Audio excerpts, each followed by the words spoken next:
দুই বোনের খুনসুটি পার্ট 2। এই আজকে আমার মার খেলি, মায়ের কাছে বল। আমি তো মার খাইনি। ও আচ্ছা, তাহলে তো চোখের তলাটা কালো হয়ে গেছে কি করে? কিছু না, ঘুমায়নি তো, ওই জন্য চোখের তলাটা কালো হয়ে গেছে। ও আচ্ছা, ঠিক আছে। এখন কি করছিস শুনি? এই তো ডোরেমন দেখছি, জিন্দেগি সবার দু। শুন না, আইসক্রিম খাবি? খাবো, কিন্তু টাকা কোথায় পাবো? তো চিন্তা কেন করছিস? আমি সুপুচুপি মায়ের ব্যাগ থেকেই 20 টাকা নিয়ে গিয়ে দুটো আইসক্রিম কিনে নিয়ে আসছি। না না, আমি যাবো না, তো যেতে ইচ্ছা হলে তুই যা। আনলে তো ঠিকই খাবি। হ্যাঁ খাবো। আচ্ছা ঠিক আছে, আমি আইসক্রিম কিনে নিয়ে আসছি, তুই বস এখানে। এই নে তোর আইসক্রিম। মা জানতে পারেনি তো? তুই তাড়াতাড়ি খেয়ে নি, মা এখন নেই, পাশের বাড়ি কাকিমাদের বাড়িতে গেছে, আমিও খেয়ে নিই।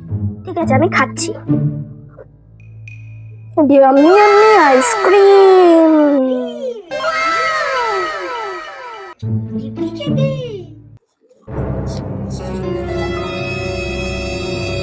এই, তোরা আইসক্রিম খাচ্ছিস যে? টাকা কোথায় পেলে আইসক্রিম কেনার?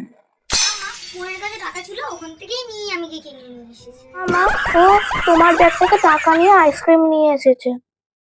সেই বলে দিলি? আমি কি করবো? মাই তো জিজ্ঞেস করলো। দাঁড়া, আজকে এমন ধরে দেবো না, আইসক্রিম খাবার মজাই ভুলে যাবে।